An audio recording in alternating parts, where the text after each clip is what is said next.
میں نے اپنی طرف سے پوری کوشش کی تھی کہ مالکن نتاشا میرے بنائے ہوئے کھانے سے خوش ہو جائے، کیونکہ میں نے اسے بہت دل سے تیار کیا تھا، اور سچ بات تو یہ تھی کہ اس کی خوشبو پوری حویلی میں پھیل رہی تھی۔ پھر جب مالکن نے وہ گوشت کھایا تو غصے میں آ کر اس نے وہ پوری پلیٹ نیچے پھینک دی، پھر غصے سے چیخنے لگی کہ یہ کیا کیا ہے تم نے پاگل لڑکی، اس گوشت میں تم نے اتنی مرچیں ڈال دی ہیں، ہم تمہاری طرح پاگل انسان نہیں ہیں کہ ہم اتنی مرچیں کھائیں، ہم جن زاد ہیں، ہمیں مرچیں بالکل پسند نہیں ہیں۔ میں اس کے غصے سے تو سہم ہی گئی، لیکن اس کی بات پر تو میرا دل جیسے بند ہونے لگا۔ میں نے یہ بات دوسری دفعہ مالکن کے منہ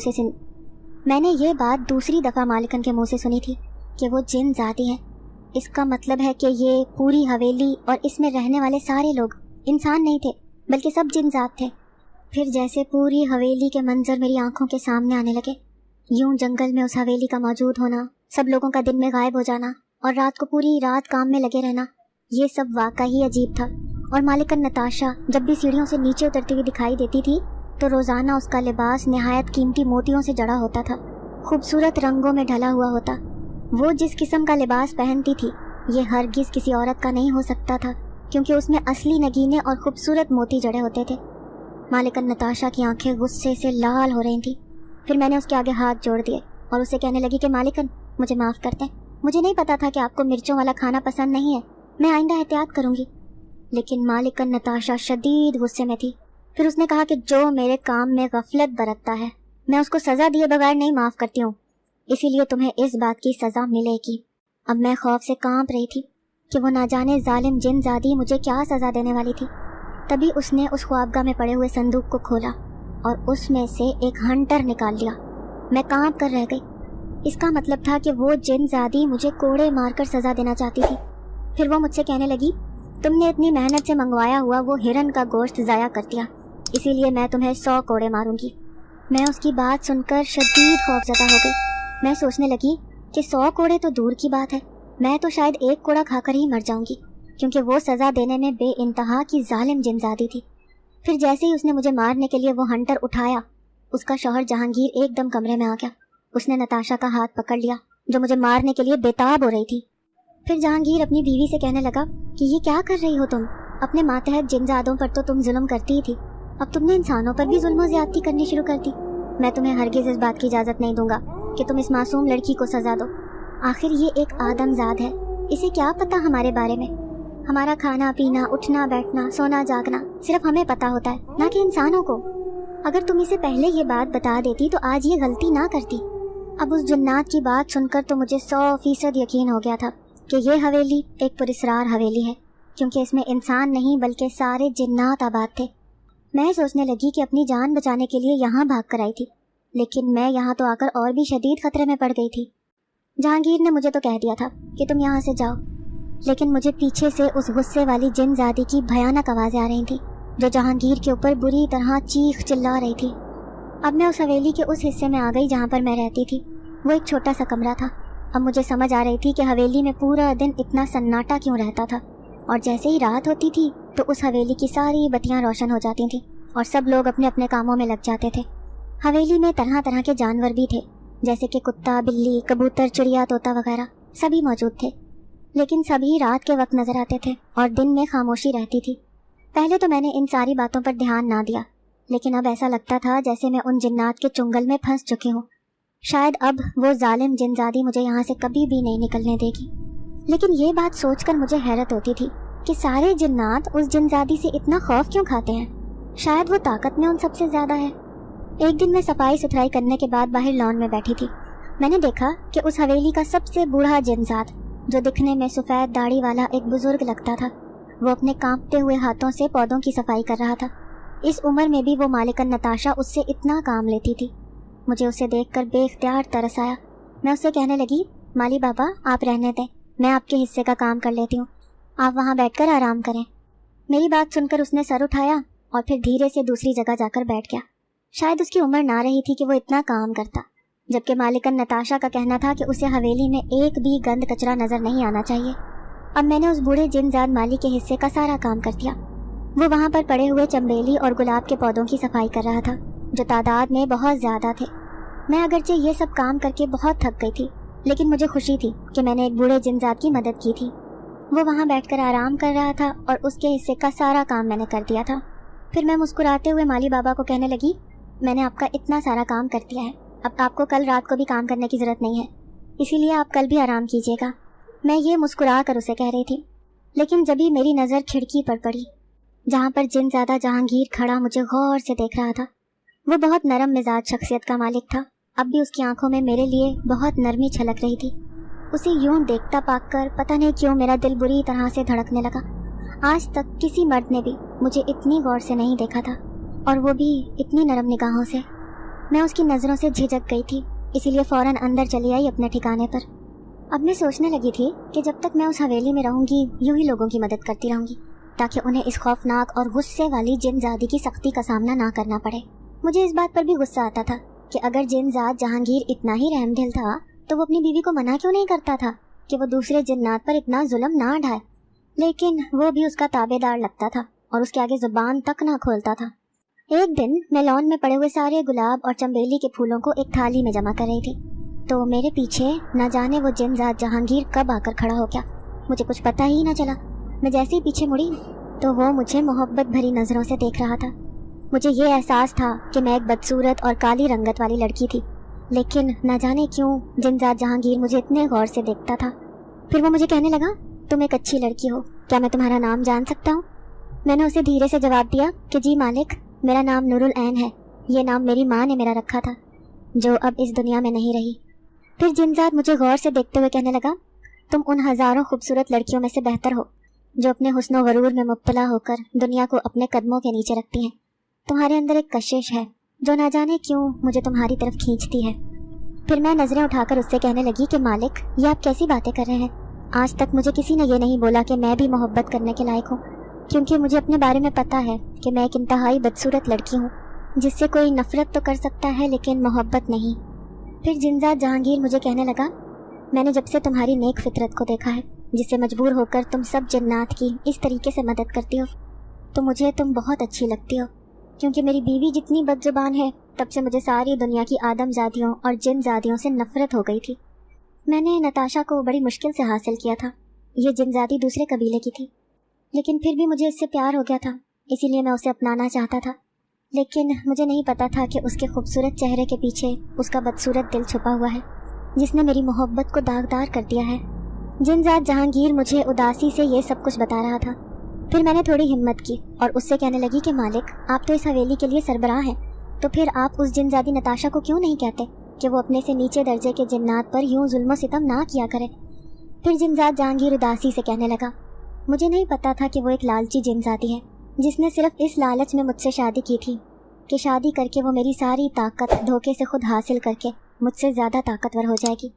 میرا جس قبیلے سے تعلق تھا میں وہاں کا ایک طاقتور جن زاد تھا، اور ہماری جس قبیلے سے دشمنی چل رہی تھی وہیں پر جن زادی نتاشا رہتی تھی۔